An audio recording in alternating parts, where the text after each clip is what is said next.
फागी में तेज रफ्तार का कहर देखने को मिला। यहां तेज रफ्तार रोडवेज बस नगर पालिका के बोर्ड से टकराकर पलट गई। इस हादसे में करीब 17 लोग घायल हुए हैं, वहीं 3 लोग गंभीर रूप से घायल हैं, जिनको एसएमएस अस्पताल ले जाया गया। जानकारी के अनुसार रोडवेज बस मालपुरा की ओर से आ रही थी, जो कि तेज रफ्तार में ओवरटेक करने के चक्कर में बोर्ड से टकराकर पलट गई, जिसके बाद सवारियां मदद के लिए चीखने और चिल्लाने लगी। हादसे में घायलों को 108 एम्बुलेंस से फागी उप जिला अस्पताल लाया गया। सूचना मिलने पर फागी थाना पुलिस मौके पर पहुंची। जयपुर भीलवाड़ा मेगा हाईवे भोजपुरा के पास ये हादसा हुआ।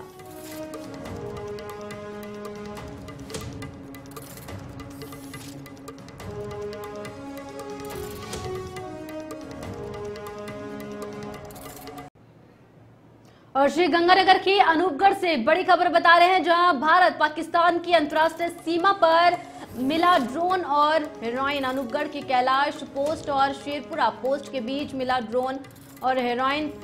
तारबंदी के पास भारतीय सीमा में मिली हेरोइन और ड्रोन। बता दें, अंतर्राष्ट्रीय बाजार में 5 करोड़ रुपए हेरोइन की कीमत बताई जा रही है। तो वहीं पुलिस, बीएसएफ और जांच एजेंसियां मौके पर मौजूद है। और बता दें कि भारत पाकिस्तान की अंतर्राष्ट्रीय सीमा पर मिला ड्रोन और हेरोइन। ये बड़ी खबर आपको बता रहे हैं।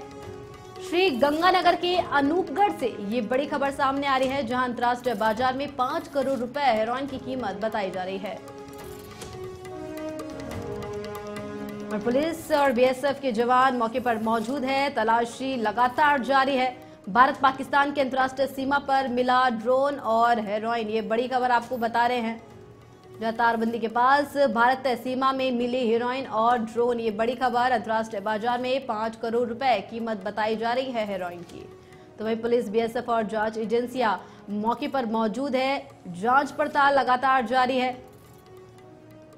श्री गंगानगर के अनूपगढ़ से ये बड़ी खबर। अनूपगढ़ के कैलाश और शेरपुरा पोस्ट के बीच मिला ड्रोन और हेरोइन।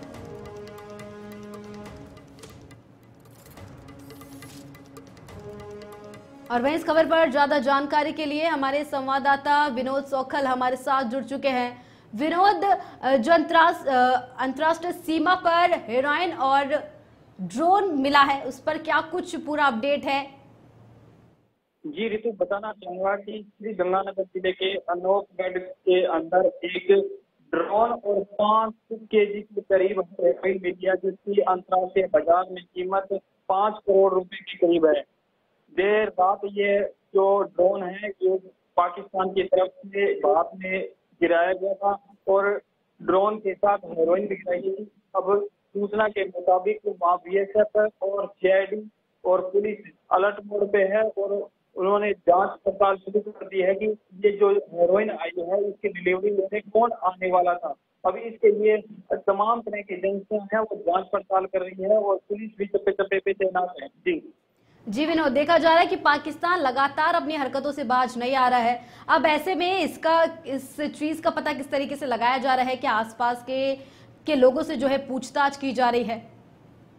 जी बिल्कुल, बताना चाहूंगी कि ये जो श्री गंगानगर जो जिला है, जहाँ बॉर्डर क्षेत्र है, बॉर्डर क्षेत्र से पाकिस्तान हर रोज इस तरह की हरकतें करता नजर आता है। लेकिन जो अपनी बीएसएफ और पुलिस और सीआईडी, ये तमाम तरह की जो एजेंसियां हैं, ये इनकी जो हेरोइन की तरह भेजने की जो इनका जो कारनामा है उसको विफल कर देती है। हर बार ऐसे ही होता है, क्योंकि हर 2-4 दिन 5 दिन बाद ये चीजें देखने को मिलती है।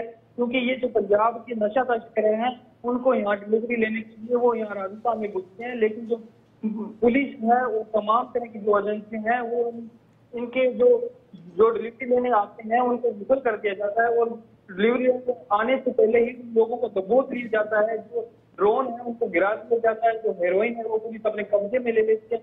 लेकिन फिर भी पाकिस्तान है वो अपनी हरकतों से बाज नहीं आ रहा थी। जी विनोद, आपका बहुत बहुत धन्यवाद हमारे साथ जुड़ने के लिए, तमाम जानकारी साझा करने के लिए। राजस्थान अजमेर बोर्ड कक्षा 12वीं का रिजल्ट कल घोषित हो गया। डूंगरपुर में इस बार कला संकाय में जिले का जो प्रतिशत रहा है 97.56 रहा। रिजल्ट में इस बार फिर लड़कियों ने बाजी मारी। कला और विज्ञान में जिले में टॉपर लड़कियां ही रही हैं। शहर के एक निजी स्कूल की नैन्सी कलाल 99.40% अंक हासिल करके जिले में टॉप रही। दूर नैन्सी कलाल शहर से 20 किलोमीटर दूर मांडा गांव कामटी गांव में रहती है। नैन्सी ने अपनी इस सफलता का श्रेय स्कूल के शिक्षकों के साथ अपने माता पिता को दिया। वहीं नैन्सी के माता पिता भी अपनी बेटी की इस सफलता पर काफी खुश हैं।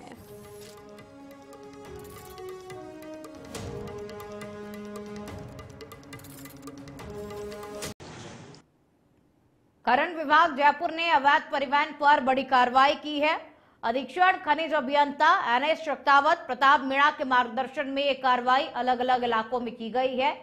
खनिज अभियंता श्याम कापड़ी की टीम ने अचरोल, जोबनेर, बाकरोटा, रायसर और सेज एरिया में एक्शन लिया। खनिज विभाग ने अवैध खनन के विरुद्ध कार्रवाई करते हुए एक JCB सहित 10 वाहन को जब्त किया है। और खनिज अभियंता कापड़ी ने बताया कि खनिज चुनाई पत्थर के 2 ट्रैक्टर ट्रॉली अचरोल थाना क्षेत्र में, 2 ट्रैक्टर ट्रॉली जोबनेर थाना क्षेत्र में, 2 डंपर गिट्टी भाखरोटा दूदू क्षेत्र में पकड़े गए हैं। और इसके साथ ही एक JCB मशीनरी स्टोन खनन में लिप्त रायसर थाना क्षेत्र में और एक ट्रैक्टर ट्रॉली बजरी सेज थाना क्षेत्र में और एक डंपर बजरी और एक डंपर गिट्टी भाखरोटा थाना क्षेत्र में जब्त किए गए हैं। इनको संबंधित थानों को भी सौंप दिया गया है।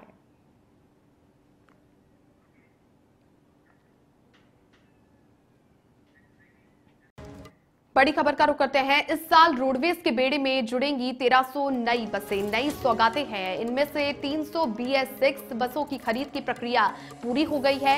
ये बसें जुलाई महीने तक रोडवेज बेड़े में शामिल हो जाएंगी। इनमें 288 एक्सप्रेस और 12 सुपर लग्जरी श्रेणी की वॉल्वो बसें शामिल है। रोडवेज के MD पुरुषोत्तम शर्मा ने जानकारी देते हुए बताया कि इलेक्ट्रिक बसों को अनुबंध के आधार पर लिया जाएगा। नई वॉल्वो बसों को दिल्ली, जोधपुर, उदयपुर, माउंट आबू, चंडीगढ़ आदि रूटों पर चलाया जाएगा। रोडवेज प्रशासन 800 नई बसें अनुबंध पर लेने की तैयारी अब कर रहा है। इसमें डीजल के साथ इलेक्ट्रिक बसें भी शामिल है और 300 इलेक्ट्रिक बसों के लिए लेटर ऑफ इंटेंट, जिसे LOI कहा जाता है, वो भी जारी कर दिया गया है। इसमें 150 एक्सप्रेस बसें, 100 star line non AC 2x2, 30 AC 2x2 और 20 सुपर लग्जरी बसेस ली जाएंगी।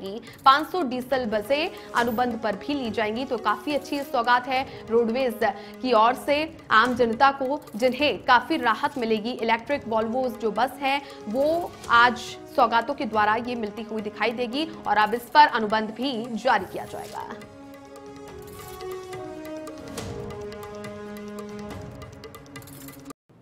और खबर जयपुर से बता रहे हैं, जहां जिला कलेक्टर डॉक्टर जितेंद्र सोनी के निर्देशों की पालना में और मुख्य चिकित्सा एवं स्वास्थ्य अधिकारी जयपुर प्रथम डॉक्टर रवि शेखावत के नेतृत्व में खाद्य सुरक्षा अधिकारियों और NTCP सेल ने राजापाट स्थित विदेशी सिगरेट व्यापारी की यहां से कोटपा एक्ट की धारा 7 के तहत सीजर कार्रवाई करते हुए विदेशी सिगरेटों के 110 पैकेटों को सीज किया।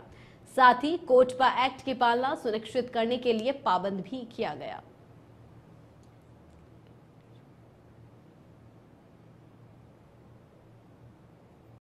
जोधपुर के बकरा मंडी क्षेत्र में एक बार फिर चाकूबाजी की घटना हुई है, जिसमें नाबालिग घायल हो गया। इस घटना के बाद इलाके के लोगों में आक्रोश फैल गया। देर रात हुई वारदात के बाद क्षेत्रवासी खांडा फालसा थाने के सामने एकत्रित हो गए। हालांकि घायल नाबालिग की हालत खतरे से बाहर बताई जा रही है। घायल के मामा ने बताया कि बकरा मंडी के मदीना मस्जिद के पास उसके भांजे को कुछ नाबालिग युवकों के गिरोह ने घेर करके चाकूबाजी की। 2 दिन पहले भी इसी तरह एक नाबालिग बच्चे को घेर करके चाकू मारा गया था। वहीं मामले में पुलिस ने कार्रवाई करते हुए 2 नाबालिगों को संरक्षण भी दिया है।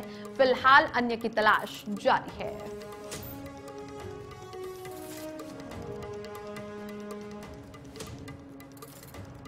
बकरा मंडी क्षेत्र में छोटू साहब पान वाले की गली के सामने मदीना मस्जिद के पास में घटना हुई। छोटे बच्चे थे, कुछ 5-6 लोग बच्चे हैं जो अपनी जेब में चाकू लेके घूमते हैं और मेरे भांजा जो 15-16 साल का है उसका घेराव किया। तो नाबालिग को यहां पर चाकूबाजी के तहत मारा गया। जोधपुर में एक बार फिर से चाकूबाजी की घटना सामने आई है। 2 दिन पहले भी चाकूबाजी हुई थी। नाबालिगों के गिरोह ने इस पूरी वारदात को अंजाम दिया है। ऐसे में पुलिस ने कार्रवाई की। उसके बाद में 2 नाबालिगों को डिटेन किया गया और उनको संरक्षण में ले लिया गया है। फिलहाल अन्य जो नाबालिग है उनकी तलाश पुलिस की ओर से की जा रही है। 2 दिन पहले भी इसी तरह का केस सामने आया था, लेकिन इस तरह की घटनाएं अब रुकने का नाम नहीं ले रही है और एक बार फिर से जोधपुर से ये तस्वीर सामने आई है। और जैसे ही नाबालिग को चाकूबाजी की घटना में घायल कर दिया गया, उसके बाद में लोगों में काफी आक्रोश देखने को मिल रहा है। करीब देर रात की ये वारदात बताई जा रही है और क्षेत्रवासी खांडा फालसा थाने के सामने लोग एकत्रित हो गए। हालांकि घायल नाबालिग की हालत खतरे से बाहर बताई जा रही है। अच्छी बात यह है कि उसे ज्यादा चोट नहीं आई है, लेकिन घायल के जो मामा हैं उन्होंने बताया कि बकरा मंडी के मदीना मस्जिद के पास उसके भांजे को कुछ नाबालिग युवकों के गिरोह ने घेर करके चाकूबाजी की थी। अधिक जानकारी के साथ जोधपुर से सहयोगी दयाल सिंह जुड़ चुके हैं। दयाल, नाबालिग को चाकू मार करके उसे घायल कर दिया गया, फिलहाल उसकी क्या स्थिति है और पुलिस की ओर से कार्रवाई को लेकर क्या अपडेट है? देखिए, बताना चाहूंगा कि कल रात को जो है बकरा मंडी में कुछ बच्चों ने इस बच्चे को घेर कर उसको चाकू मार दिया। उसके बाद उसे तुरंत अस्पताल ले जाया गया, जहां उसकी हालत खतरे से बाहर है। साथ ही वहाँ उसके जो बच्चे के जो मामा है उन्होंने एक थाना में एक मामला दर्ज कराया, जिसमें जो ये घटना हुई है ऐसी घटना दोबारा ना हो। और साथ ही ऐसी घटना 2 दिन पूर्व एक और हुई थी ऐसे स्थान पर कि कुछ बच्चे आते हैं तो किसी एक बच्चे को गिर के चाकू या किसी धारदार हथियार से चोट पहुंचा देते हैं। ऐसी घटना को देखते हुए उन्होंने मामला दर्ज कराया। साथ ही इस मामले में पुलिस ने भी तुरंत कार्रवाई करते हुए 2 बच्चों को पकड़ा है, जिन्हें सुरक्षा में रखा गया है। साथ ही ऐसी घटना ना हो, प्रशासन इस वक्त पूरे एहतियात के तौर पर कदम उठाए। दयाल, करीब कितने नाबालिगों का ये गिरोह है? 2 को गिरफ्तार कर लिया गया है, कितने फरार हैं? कम से कम ये आधा दर्जन से अधिक बच्चे हैं जो ऐसे किसी बच्चे को घेरते हैं और धारदार हथियार से चोट पहुंचाते हैं। पुलिस को शिकायत दे दी गई है। पुलिस इसमें तुरंत कार्रवाई करते हुए 2 बच्चों को संरक्षण में लिया है, जिन्हें फिलहाल जो और अन्य जो बच्चे हैं उनकी तलाश की जा रही है। ठीक है, बहुत शुक्रिया दयाल आपका तमाम जानकारियां साझा करने के लिए। करीब आधा दर्जन से ज्यादा ऐसे नाबालिगों का ये पूरा गिरोह है। फिलहाल पुलिस ने 2 नाबालिगों को गिरफ्तार कर लिया है और बाकी जो अन्य फरार नाबालिग चल रहे हैं उनकी तलाश पुलिस की ओर से की जा रही है। चलिए अब खबरों में आगे बढ़ते हैं। जोधपुर से खबर अब आपको बता दें, जहां शेरगढ़ कस्बे के पास मेगा हाईवे पर राह चलते अचानक असंतुलित होकर के एक गाड़ी पलट गई और गाड़ी में एक ही परिवार के 13 सदस्य सवार थे, जो रामदेवरा में बाबा रामदेव की समाधि के दर्शन कर वापस अपने घर को लौट रहे थे और हादसे में 4 लोग घायल हो गए, जिनका इलाज चल रहा है।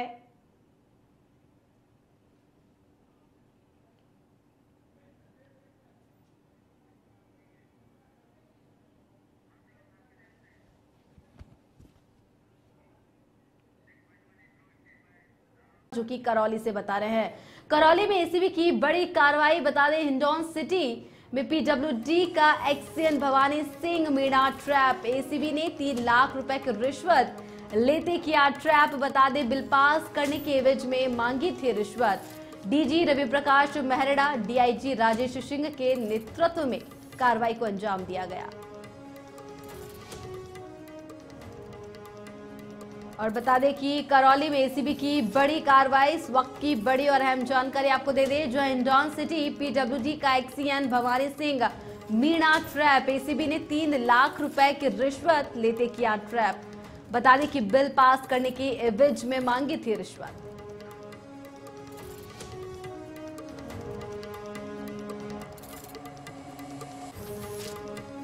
और वहीं ज्यादा अपडेट के लिए नवीन हमारे साथ जुड़ चुके हैं। नवीन, एसीबी ने बड़ी कार्रवाई को अंजाम दिया करौली में, पूरी जानकारी। जी, तो मैं आपको ये बताना चाहता हूँ कि ये पीडब्ल्यूडी एक्सीएन है भवानी सिंह, जिसको आज एसीबी ने 3 लाख की रिश्वत देते हुए दबोचा है और एसीबी जगदीश भारद्वाज ने कार्रवाई को अंजाम दिया है।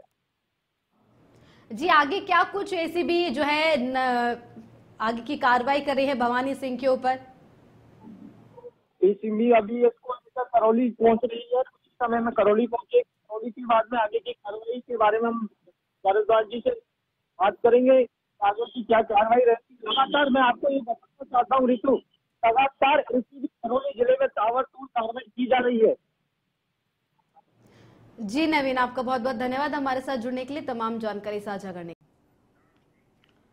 सीकर के श्री माधोपुर से खबर अब आपको बता दें, जहां एसडीएम कार्यालय में आज थोई के घुमंतु लोहार जाति के लोगों ने मातृभूमि सेवा संस्थान तत्वाधान में एसडीएम अनिल कुमार को घुमंतु प्रमाण पत्र तथा निःशुल्क आवासीय भूखंड आवंटन की मांग को लेकर के ज्ञापन सौंपा। संस्थान अध्यक्ष गोकुल चंद गोदारा तथा घुमंतु जाति के लोगों ने बताया कि थोई में पिछले करीब 40 वर्षों से घुमंतु लोहार जाति के परिवार खाना बदोश जीवन यापन कर रहे हैं और लोगों ने ज्ञापन सौंपकर घुमंतु जाति प्रमाण पत्र बनवाने और निःशुल्क आवासीय भूखंड आवंटन करवाने की मांग की है।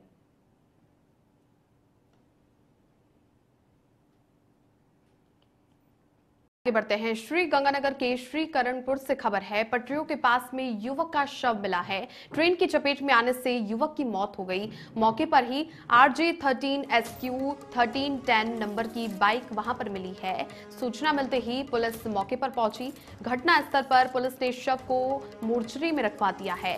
पुलिस फिलहाल मृतक की शिनाख्त के प्रयासों में जुटी हुई है और अब ऐसे में श्री करणपुर की पटरियों के पास में युवक का शव पाया गया है। ट्रेन की चपेट में आने से युवक की मौत हो गई है। फिलहाल शव की जो शिनाख्ती है, मृतक की शिनाख्ती है, उसके प्रयासों में पुलिस जुटी हुई है। टोंक परिवहन विभाग सड़कों पर नियम के अनुसार वाहन नहीं चलाने वालों पर लगातार कार्रवाई कर रही है। इससे उनकी ओर से तोड़े जा रहे आरटीओ के नियमों पर विभाग चालान भी काट रहा है। इसके चलते विभाग ने क्वाड से भरे हुए ट्रक चालक का 43,000 का काटा। इधर विभाग के डीटीओ ने कहा कि परिवहन निरीक्षक ने चालान नियम के अनुसार किया है। साथ ही पीड़ित के लगाए आरोपों पर कहा कि ऐसे लोग विभाग के कर्मचारियों पर दबाव बनाते हैं, इससे वे चालान की रकम देने से बचना चाहते हैं। बता दें कि पीड़ित ने कार्रवाई में निरीक्षक पर बेवजह परेशान करने के आरोप लगाए हैं। मेन रोड पे रुकाने के बाद गार्ड साहब आ गया। आरटीओ के पास गार्ड साहब था जो गाड़ी के अंदर आने के बाद आगे चले, थोड़ा आगे गार्ड साहब ने बोला 10,000 रुपये दे दे, आपका संशोधन हो जाएगा। मैंने मना कर दिया, मेरे पास इतना पैसा नहीं है। मैंने बोला 5,000 रुपया ले लो, तो मना कर दिया। आरटीओ ऑफिस चलो। गाड़ी को पुलिया से घुमा के वहाँ चले गए आरटीओ ऑफिस के बाहर। वहाँ जाने के बाद मेरे को कुछ नहीं बोला, कुछ नहीं किया और मैं वहाँ पे खड़ा था और बाद में चालान कर दिया। गाड़ी को पुलिया से घुमा के वहाँ चले गए आरटीओ ऑफिस के बाहर। वहाँ जाने के बाद मेरे को कुछ नहीं बोला, कुछ नहीं किया और मैं वहाँ पे खड़ा था और बाद में चालान कर दिया 43,000 रुपये का। 43,000 रुपये का चालान। और जोधपुर से खबर, जहां पाक विस्थापितों को लेकर दायर जनहित याचिका पर सुनवाई। राजस्थान हाईकोर्ट मुख्य न्यायाधीश MM श्रीवास्तव की डबल बेंच में सुनवाई हुई। केंद्र और राज्य को पालना सुरक्षित करने के लिए एक और अवसर दिया गया है। जेडीयू को फिलहाल पाक विस्थापितों के अस्थायी झोपड़ियों को नहीं हटाने के निर्देश। गर्मी के मौसम को देखते हुए जेडीयू को यथास्थिति के निर्देश दिए गए।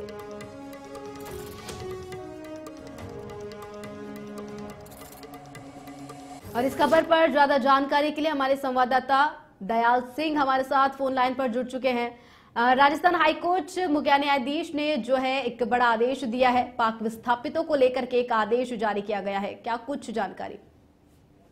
देखिए, बताना चाहूंगा कि जोधपुर में जो अवैध रूप से झोपड़ी बनाकर जो पाक विस्थापित रह रहे हैं, गांगाड़ा और चौका में जेडीए की जमीन पर है। साथ ही इस पर जो है जेडीए लगातार कार्रवाई के लिए जाता है और वहाँ जो पाक विस्थापित आए हैं हिंदू गरीब जो रह रहे हैं, ऐसे में इतनी तेज गर्मी और इस सब मौसम को देखते हुए एक जनहित याचिका जो लगाई गई थी, जिसमें डबल बेंच में MM श्रीवास्तव की बेंच में जो लगी थी, उस पर एक आदेश आया है कि इस पर जो है अगली आदेश तक जो है कोई कार्रवाई नहीं की जाए। 4 सप्ताह के बाद याचिका की सुनवाई होगी, उसमें ये डिसाइड होगा कि कोई अतिक्रमण हटाना है या नहीं हटाना है। लेकिन इस गर्मी के मौसम को देखते हुए निश्चित तौर पे पाक विस्थापितों को एक बार राहत मिली है।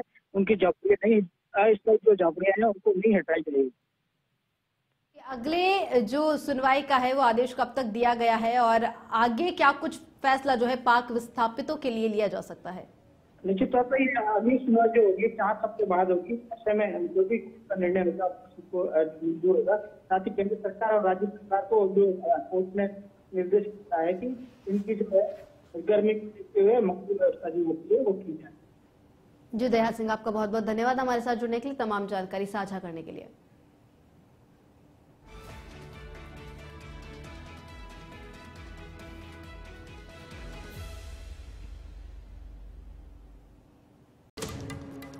कोचिंग छात्रों के सुसाइड का मामला सामने आया है। सुप्रीम कोर्ट में आज बड़ी सुनवाई होगी और कोटा में इस साल करीब 14 स्टूडेंट्स ने आत्महत्या की है। सरकारी निर्देशों की पालना नहीं होने पर कोर्ट सख्ती कर सकती है। कोटा जिला प्रशासन ने कोचिंग संस्थाओं को ये हिदायत दी है, आदेशों और जागरूक करने की जो पालना है उनकी ओर से नहीं की जा रही है, जिसके बाद में कोचिंग छात्रों के जो सुसाइड के मामले हैं कोटा में लगातार बढ़ते हुए जा रहे हैं और सुप्रीम कोर्ट में आज इसी पर काफी बड़ी और अहम सुनवाई होनी है। कोटा में चूंकि 14 स्टूडेंट्स ने इस साल आत्महत्या की है, सरकारी निर्देशों की पालना चूंकि कोर्ट की ओर से भी निर्देश दिए गए थे उस पर नहीं हुई और कोटा जिला प्रशासन ने कोचिंग संस्थाओं को भी एक हिदायत दी थी, नोटिस दिया था कि जागरूकता आप लाइए, जो आदेश दिए गए हैं उसमें छात्रों को मानसिक तौर पर काफी हेल्दी रखिए। लेकिन उसके बावजूद जो आत्महत्या के केसेस हैं कोटा में खत्म नहीं होते नजर आ रहे हैं, लगातार बढ़ते हुए दिखाई दे रहे हैं और जो आंकड़ा सामने आया है कोटा में इस साल करीब 14 स्टूडेंट्स हैं उन्होंने आत्महत्या कर ली। सरकारी निर्देशों की भी पालना कोचिंग संस्थाओं की ओर से भी नहीं की गई, जिसके बाद में अब आज कोर्ट में सुनवाई होनी है। देखना होगा कि कोर्ट की ओर से क्या फैसला लिया जाता है। और अब खबर करौली से, जहां एसीबी की बड़ी कार्रवाई देखने को मिली। आपको बता दें कि हिंडौन सिटी पीडब्ल्यूडी का एक्सियन भवानी सिंह मीणा ट्रैप किया गया है। एसीबी ने 3 लाख रुपए की रिश्वत लेते ट्रैप किया। बिल पास करने के एवज में यह रिश्वत मांगी गई थी। डीजी रवि प्रकाश मेहरा, डीआईजी राजेश सिंह के निर्देशन में इस कार्रवाई को अंजाम दिया गया।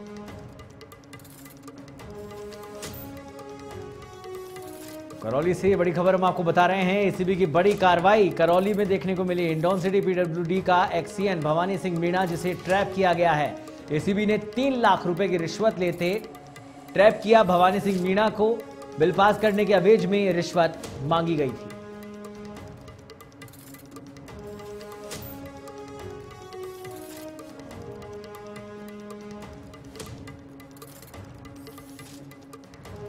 और अब खबर अजमेर जिले के नसीराबाद से। आपको बता दें कि जहां लाल डिग्गी स्थित रोटरी क्लब चौराहे पर रोटरी विश्राम स्थली में एक अधेड़ का शव मिलने से क्षेत्र में सनसनी फैल गई।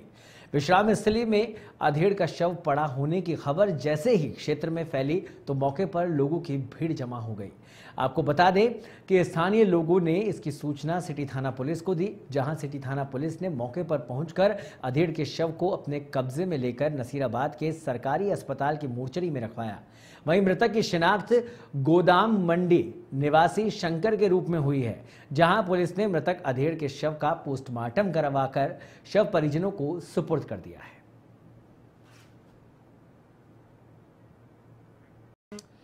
राजस्थान विधानसभा अध्यक्ष वासुदेव देवनानी ने आज पूर्व विधानसभा अध्यक्ष स्वर्गीय रामकिशोर व्यास की जयंती पर पुष्पांजलि अर्पित की। इस दौरान विधानसभा अध्यक्ष ने कहा कि स्वर्गीय व्यास ने स्वतंत्रता आंदोलन में भी भाग लिया। व्यास ने राजस्थान विधानसभा की समृद्ध परंपराओं को आगे बढ़ाया।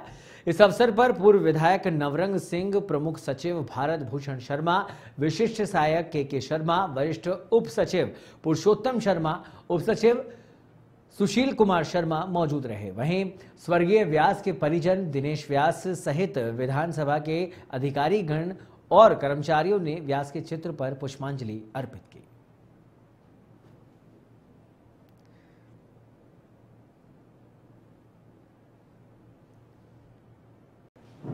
विश्व विख्यात चित्तौड़ दुर्ग की तलहटी में आज भालू देखकर लोग भौचक्के रह गए। वहीं ड्यूटी पर सिक्योरिटी गार्ड ने इसका फोटो और वीडियो बनाया। इसकी जानकारी मिलने के बाद वन विभाग की टीम मौके पर पहुंची और सर्च अभियान यहां पर चलाया जा रहा है।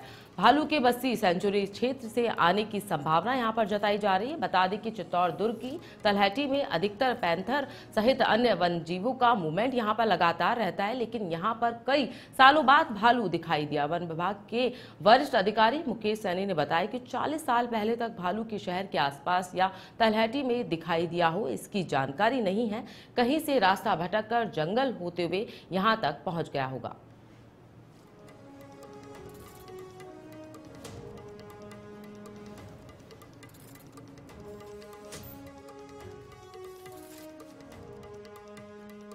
कोटा से बड़ी खबर सामने आ रही है। नारकोटिक्स ब्यूरो की बड़ी कार्रवाई यहां पर सामने आ रही है। लग्जरी कार से बरामद किया है 311 किलो डोडा चूरा। इसी के साथ निम्बा हेड़ा मांडलगढ़ मार्ग पर हुई है यह बड़ी कार्रवाई। कार में सवार मौके से यहां पर फरार हो गए आरोपी। उप नारकोटिक्स आयुक्त नरेश बुंदेल के निर्देशन में इस बड़ी कार्रवाई को यहां पर अंजाम दिया गया है। तो उप नारकोटिक्स आयुक्त नरेश बुंदेल के निर्देशन में इस बड़ी कार्रवाई को यहां पर अंजाम दिया गया है। कोटा में बड़ी कार्रवाई की गई है। नारकोटिक्स ब्यूरो की यह बड़ी कार्रवाई यहां पर सामने आ रही है। लग्जरी कार से बरामद किया गया है 311 किलो डोडा चूरा। निम्बा हेड़ा मांडलगढ़ मार्ग पर हुई है यह बड़ी कार्रवाई। तो बड़ी खबर सामने आ रही है। कार में सवार मौके से यहां पर आरोपी फरार बताए जा रहे हैं। लगातार पुलिस यहां पर जांच पड़ताल कर रही है। तो बड़ी खबर सामने आ रही है कोटा से, जहां पर 311 किलो डोडा चूरा लग्जरी कार से बरामद किया। खबर डूंगरपुर से है, जहां जिला प्रशासन रुड़िब और नगर परिषद की लापरवाही के कारण एक युवक की दर्दनाक मौत का मामला सामने आया। शहर के जिला कलेक्टर निवास के सामने कल देर रात को आए तेज हवा तूफान से एक यहां पेड़ गिर गया, जिससे आज सुबह एक युवक के टकराने से दर्दनाक मौत हो गई। करीब आधा घंटे तक युवक का शव वहीं पड़ा हुआ मिला। राहगीरों ने दुर्घटना की स्थिति को देखते हुए 108 एम्बुलेंस को तुरंत यहां पर सूचित किया। अस्पताल ले जाया गया, जहां पर डॉक्टर्स ने उसे मृत घोषित कर दिया और शव को मोर्चरी में रखवाया।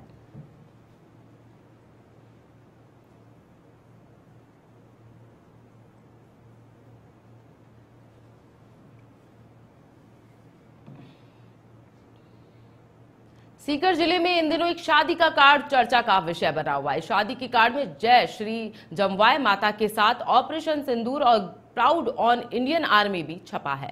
दूल्हे और उनके परिवार ने इंडियन आर्मी के प्रति सम्मान व्यक्त करने के लिए यह खास तरीका यहां पर अपनाया। दरअसल धोद के खाकोली गांव निवासी अमित सिंह की शादी 28 मई को कुचामन के रसीदपुरा निवासी पूजा कंवर से होगी। अमित इंडियन आर्मी में कार्यरत है। ऑपरेशन सिंदूर में वे बाड़मेर जिले में अंतर्राष्ट्रीय सीमा पर तैनात थे।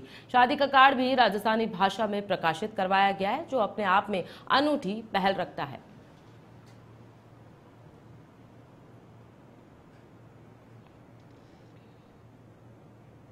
शादी के कार्ड पर नाम लिखा गया operation Sindoor proud on Indian army.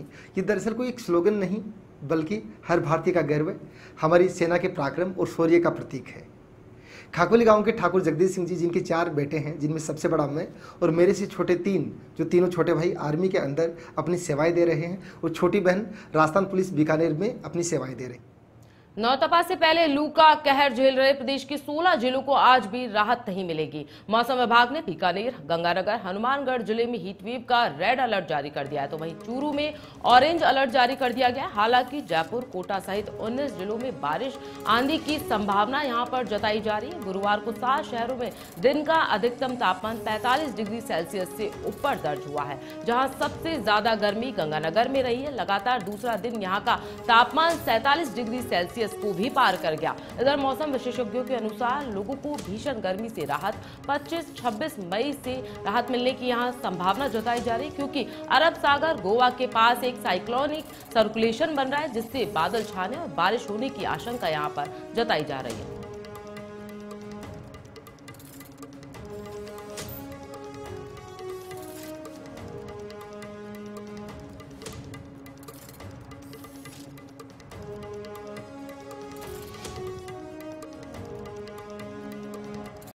Jodhpur से बड़ी खबर सामने आ रही है। जोधपुर में बढ़ता जा रहा है गर्मी का सितम। सूर्य नगरी में सूरज ने आंखें यहां पर तरे रखी है। अधिकतम तापमान यहां पर 43 डिग्री सेल्सियस दर्ज किया गया। तो पहुंचने का अनुमान यहां पर लगाया जा रहा है। 43 डिग्री सेल्सियस के भी पार यहां पर टेम्परेचर जा सकता है। तो फलौदी में तापमान पहुंच सकता है 44 डिग्री तक। इसी के साथ अस्पताल में बढ़ती जा रही है गर्मी को लेकर यहाँ विशेष व्यवस्थाएं यहां पर की गई हैं। तापघात के मरीजों के लिए बनाया गया है अलग से वार्ड। इसी के साथ जिला कलेक्टर गौरव अग्रवाल ने गर्मी को लेकर एडवाइजरी भी यहां पर जारी कर दी है। तो दोपहर 2 से शाम 5 बजे तक अनावश्यक रूप से घर से बाहर नहीं निकलने की सलाह भी यहां पर दी गई है। घर से निकलने के दौरान भोजन और पानी पीने को लेकर यहां पर साथ निकले। तो बड़ी खबर सामने आ रही है। नौतपे को लेकर लगातार यहां पर गर्मी का जो टेम्परेचर है वो लगातार बढ़ता जा रहा है। यहां पर दिशा निर्देश यहां पर दिए जा रहे हैं।